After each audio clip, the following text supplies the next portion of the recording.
suffering discrimination and abuse. I believe we're all stronger from listening and learning from each other. The Jewish people have suffered a long and terrible history of persecution and genocide. I was humbled to see that in a memorial 2 years ago when I visited the former Nazi concentration camp at Terezin in the Czech Republic. The row over anti-Semitism has caused immense hurt and anxiety in the Jewish community and great dismay in the Labour Party. But I hope and believe we can work together to draw a line under it. I say this to all in the Jewish community. This party, this movement, will always be implacable campaigners against anti-Semitism and racism in all its forms.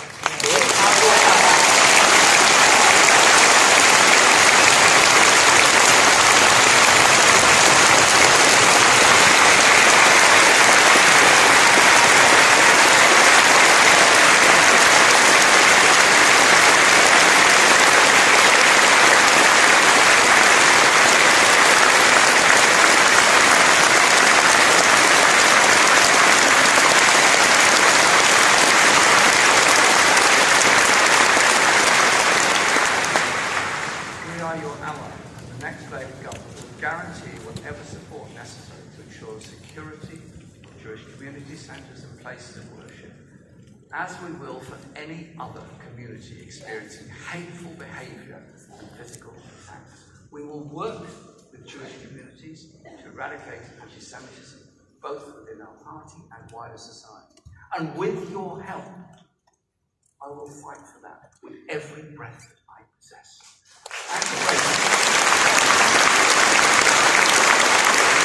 Anti-racism is integral to our very being. It's part of who you all are. It's part of who we are, of who I am. So conference I won't accept anything like that when we're attacked by Tory hypocrites who accuse us of anti-Semitism one day, then endorse Viktor Orban's hard-right government the next day.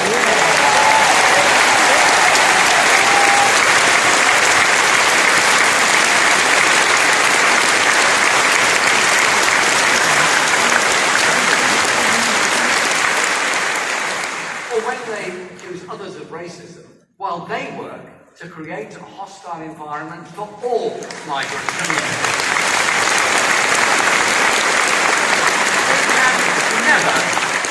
We can never be complacent about the scourge of racism. Race hate is a growing threat that has to be confronted, not just here in Britain, but across Europe and the United States. The far right is on the rise, doing what they always do, blaming minorities, Jews, Muslims, migrants, for the failure of a broken economic system.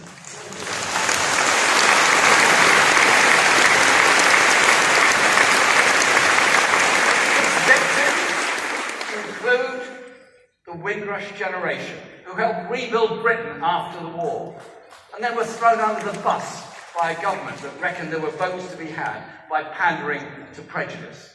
The hostile environment policies, shameful brainchild of the present Prime Minister, led to the scandal, and the scandal it is, of British citizens being deported, detained, and left destitute. This is a nasty, cynical politics that demeans our whole country.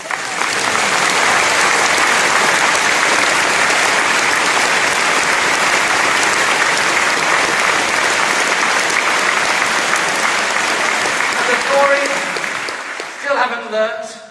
This week they received a letter from the anti-Semitic and Islamophobic Hungarian government thanking them for their solidarity, just at the same time as the rest of Europe were united in being appalled at what the Hungarian government has been doing. Our party will never stay silent in the face of growing Islamophobia, whether from the far right, on the streets, or the former Foreign Secretary's disgraceful dog whistle jibes at Muslim women.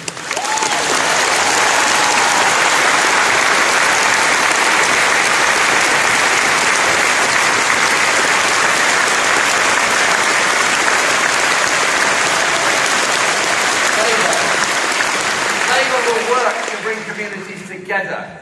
It is only through the unity of all our people that we can deliver social justice for anyone. Conference, change in our country is long overdue. Every month this government remains in office, things get worse. Evidence of the failure of privatisation and outsourcing is piling up day after day. What's long been a scam is now a crisis. Just look at the last few months. The Birmingham prison, run by G4S, had to be brought back into public ownership after the Chief Inspector of Prisons described it as the worst he'd ever visited.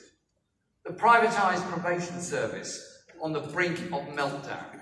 Richard Bergen, the next Secretary of State for Justice, will end this scandal. On the railways, the East Coast franchises collapsed for the third time in a decade, bailed out yet again by the taxpayers. You know what? You get on a train at King's Cross, and you never know who'll be running the train by the time you get to Edinburgh.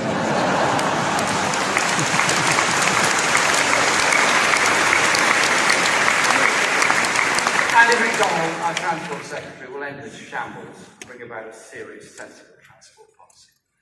And the giant privateer Carillion has gone bankrupt, sunk in a sea of reckless greed, leaving hospitals half-built, workers dumped on the dole, pensions in peril, while the Carillion directors continued to stuff their pockets with bonuses and dividends, and small businesses in the supply chain took heavy losses or went bust.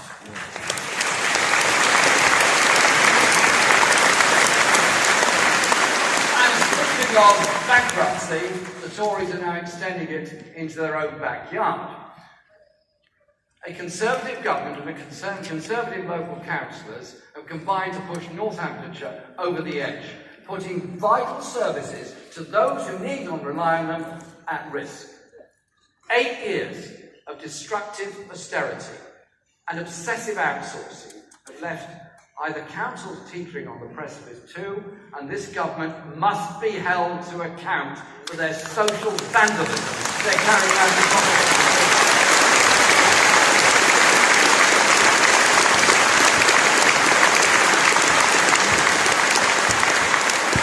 Labour councils and only Labour councils that are taking every step to protect people and services. And we must thank them for it. Thank those councils for the work they do, day in and day out.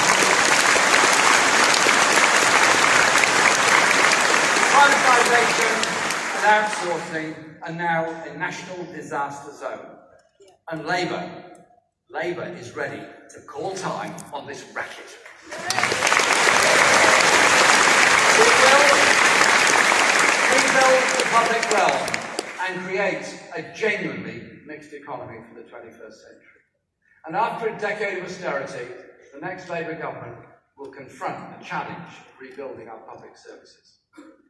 This year marks the 70th anniversary of the National Health Service, Labour's proudest creation, and it stands for the people. We go all over the world for those fighting for universal healthcare, free at the point of need. Its founder, Aneurin Bevan, inspired by the collective health provision in his hometown of Tredegar, described a free health service as pure socialism, and so it is.